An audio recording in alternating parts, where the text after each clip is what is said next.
Isang mapagpalang araw sa inyong lahat. Ako nga po pala si Mariel Villancianos At ako naman si Julian Dicapcal na nagmula sa sa BSED Filipino. Matatagpuan ang Rehiyon 13 sa Hilagang Silangang bahagi ng Mindanao. Ang lalawigan naman nito ay Agusan del Norte, Agusan del Sur, Dinagat Island, Surigao del Norte at Surigao del Sur. Ang Rehiyon 13 ay napapaligiran ng mga anyong tubig gaya ng Butuan Bay at Surigao Street sa Hilaga, Philippine Sea sa Silangan, mga lalawigan ng Davao sa Timog at Misamis Oriental. Welcome to Caraga Region. Ang salitang Caraga ay nagmula sa salitang Karagan na karag at an. Ang karag na kaluluwa o mga tao. Ang an naman ay lupain. Itinuturing ito noong bilang lupain ng mga matatapang at walang takot ng mga tao. Kalagan ang mga tawag sa katutubong naninirahan dito.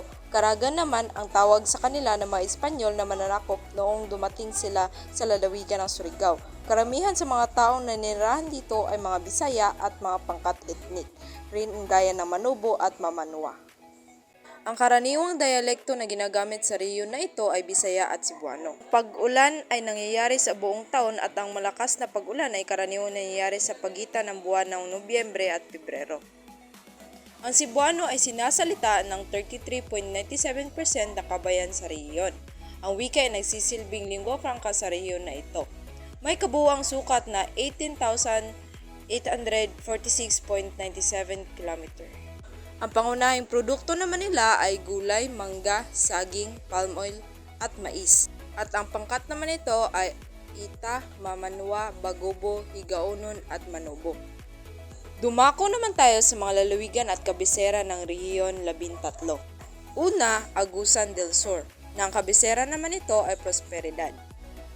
At ang pangalawa naman ay Agusan del Norte na ang kabisera naman nito ay Cabadbaran. At ang pangatlo naman ay Dinagat Island na ang kabisera naman nito ay San Jose. At ang pang-apat naman nito ay Surigao del Norte na ang kabisera ay Surigao City. At ang panghuli naman ay Surigao del Sur na ang kabisera naman nito ay Tandag. Ngayon, dumako na tayo sa Agusan del Sur. Ito naman ang pinakamalaking lalawigan sa Caraga na matatagpuan sa katimugang bahagi ng rehiyon.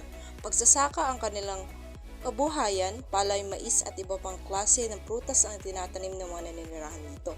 Ito ay may lawak na 9,989.52 kwadrado. Ang populasyon naman nito ayon sa Census 2020 ay 739,367. Ang pangunahing wika naman nito ay Cebuano, Bicolano at Ilonggo. Ito naman ang magagandang tanawin sa Agusan del Norte. Una, Agusan March. Kalawa, Century Old Tog Tree. Tatlo, Biga Falls. At pang-apat naman ay Gibong River. At dumako naman tayo sa kapistahan ng Agusan del Norte. Una, ang Naliyagan Festival. Isang selebrasyon ng pamumuhay at katutubong kultura ng mga Agusanon sa pamamagitan ng patimpalak at bonggang programa nito. At dumako naman tayo sa pangalawang kapistahan sa Agusan del Norte. Ito ay Angot Festival na ipinagdiriwang tuwing ika-28 ng Setyembre bilang paggalang kay San Miguel Arcangel. At nandito naman tayo sa pangalawang lalawigan, Agusan del Norte. Ito ay kapatagan na nagpapaligiran ng bundok. Ang pinakamataas na bundok ay ang Mount Milong-Milong na may taas na 2,012 metro. Ito ay may 10 bayan at isang lungsod. Butuan City ang pinakabisera ng lalawigan.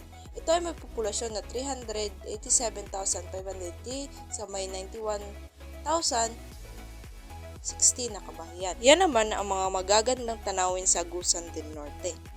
At dumako naman tayo sa mga kapistahan sa Agusan del Norte. Una, ang Balanghay Festival. At tinatawag ding Balanghay Festival ay ang pagdiriwang ng kultura at rehiyon sa lungsod ng Butuan, Agusan del Norte. Toong Mayo 19. Gaganapin tuwing linggo ng Oktubre, isang taon ng pagdiriwang na nagpapakita ng mga ritual ng pagpapagaling ng sayaw ng Mamanua. At dumako naman tayo sa pangalawang kapistahan. Ito ay Saging Festival. Idinaraos tuwing ika-2 ng linggo ng Enero sa araw ng Buena Vista ay isang agri-fair na nagpapakita ng biyaya ng Buena Vista na may espesyal na tutok sa saging. Ang mga pangunahing produkto naman nila ay mangga, saging, palm oil, gulay, limestone, silica deposit, guano rock, phosphate, at ang wika naman nila ay higaunon. At ngayon naman, nandito na tayo sa pangatlong lalawigan, Dinagat Island. Ang lalawigang ito ay nakahiwalay sa kalakahan ng Rehiyon 13 upang makatawid mula sa Surigao City patungo sa pantalan ng San Jose na ito ay ang kabisera nito na kinakailangan sumakay ng pump boat sa loob ng 45 minuto.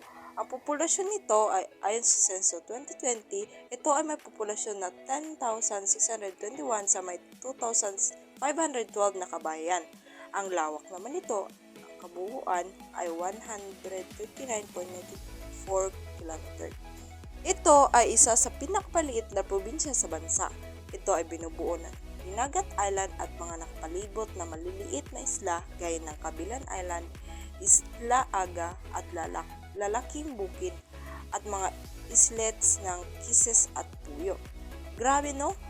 Napakaganda pala ng Dinagat Island. Ito naman ang kapistahan sa Dinagat Island, ang Bugkusan Festival. Isa itong anibersaryo pagkatatag sa Dinagat Island. At ngayon, nandito na tayo sa pang-apat na lalawigan, Surigao del Norte. Ang lalawigang ito ay nasa pinakadulong hilagang silangan ng Mindanao. Kabilang sa teritoryo nito ang ilang isla malapit dito gaya ng Siargao at Bocas Grande. Ito ay binubuo na isang lungsod at 26 na munisipalidad at may 410 na barangay. Ang lalawigang ito ay may sukat na hubigit kumulang na 2,709 km parisukat na katumbas ng 9.7% na kabuuang sukat ng Rehiyon 13.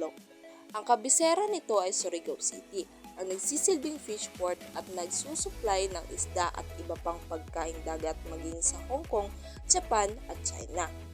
Dito rin matatagpuan ang mga malalaking kumpanya ng pagmimina at ang isa sa pinakamalaking reserba ng yamang mineral sa bansa.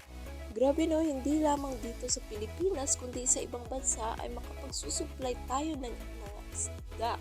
Grabe mga Pilipino talaga. At ang Cloud9 Siargao naman, isa ito sa pinakamadalas bisitahing lugar ng mga turista sa Surigao del Norte. Ang Siargao ay kilala bilang surfing capital of the Philippines dahil sa malaking alon na mainam sa pagdaraos ng patimpalak. Grabe talaga! Ang Siargao, napakaganda no?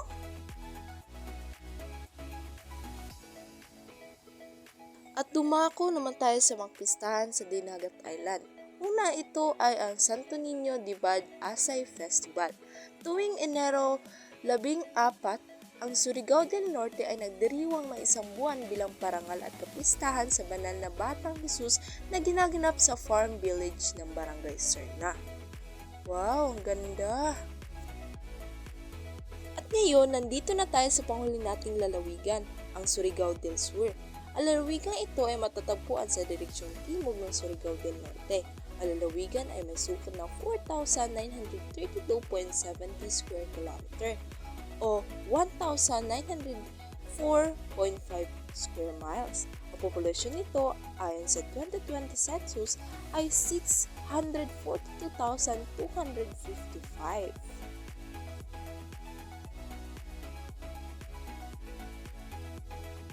Makikita sa kanlurang bahagi nito ang Diwata Mountain Range na naghihiwalay sa lalawigan mula sa ibang parte ng Mindanao. Ang ganda ng bundok. Ang ganda, no? Sa silangan naman ay makikita ang Philippine Sea. Malapit sa lokasyon ng lalawigang ito, ang Mindanao Deep, isa sa pinakamalalim na trench sa buong mundo. Na grabe, napakalalim talaga siguro nito, no? At nandito na tayo sa kapistahan ng Surigao del Sur, ang Kaliga Sur Festival. Ika-3 ng linggo ng Hunyo, nakukuha ang makabagong kaganapan nito, ang diwa ng Surigao del Sur, ang pagdiriwang ng buhay, kasaganahan, at ang umuunlad na kultura ng mga mamamayan nito. Ang Gakit Festival, ika-3 ng linggo ng Nobyembre sa Tayabas, Surigao del Sur. Nagaganap ang pagdiriwang sa tabing dagat kung saan nagtitipon ang bawat lokal at turista. Ang Kaliguan Festival, ika-4 ng linggo sa Hunyo sa Kagwit, Surigao del Sur. Ito ay bilang parangal kay San Juan artista. At nandito naman tayo sa panghuli nilang kapistahan, Sirong Festival, ika-2 ng linggo ng Agosto sa Cantilan, Surigao del Sur. Ito ay nagpaparangal sa pamamagitan ng patunsin.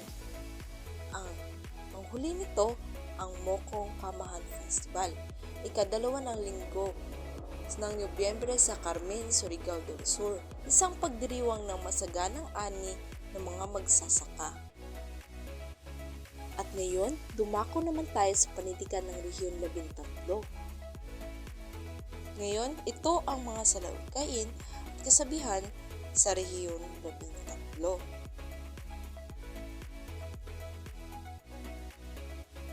At ito naman ang mga kilalang sayaw.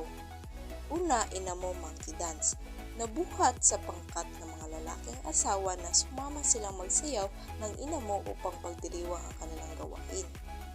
At ang pangalawa naman, ang Itik-Itik, kilala bilang katutubong sayaw ng lumaon. Ito ay nabago at naging artistic at naging bahagi ng mga bayanihan dance.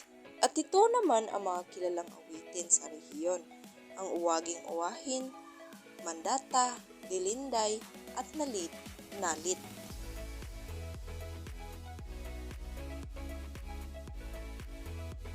Ito naman ang awiting pangritual, ang Andal, ay Dingding, Bitraya, Hiya-Hiya, at Mahiglay. At ito naman ang mga kwentong bayan sa Caraga, ang Alamat ng Hinatuan ng Enchanted River, ang kwento ni Agay-ayan, ang Pakig-awayan sa Naguang Cave, ang kwento ni Manobo at Hainan. At ito naman ang mga pamahiin sa Caraga. Una, ang pamahiin sa kasal. At ang pangalawa naman, ang pamahiin sa paglipat ng bahay. Ngayon ay dumako naman tayo sa mga bantog na manunulat mula sa Rehiyon 13. Ang una ay si Justo P. Olson, isang tanyag na manunulat mula sa Surigao del Sur. Siya ay kilala sa kanyang tula at takdang pampanitikan na naglalarawan sa kultura at buhay ng mga tao sa rehiyon. Ang pangalawa naman ay si Romulo P. Baquiran Jr. Isa siya sa manunulat ng mga tula at sanaysay na nagpapakita ng karanasan sa Mindanao. Ang pangatlo naman ay si Arturo R. Rimando. Isa siyang kilalang manunulat sa Agusan del Norte. Siya ay tanyag sa kanyang kwento, tula at sanaysay. At ngayon, nandito na tayo sa panghuli nating diskusyon. Ito ay mga kilalang personalidad sa Rehiyon 13. Una, si Sylvia Sanchez. Pinanganak siya sa Nasipit, Agusan del Norte noong Mayo 19, 1971. Siya ay kilalang batikang aktres at komedyante. Ang pangalawa naman ay si Marcelito Pomoy. Ipinanganak siya sa Bislig, Surigao del Sur noong Setyembre 22, 1984. Siya ay isang mga awit na kilala sa kanyang kakayahang kumanta ng tenor at soprano.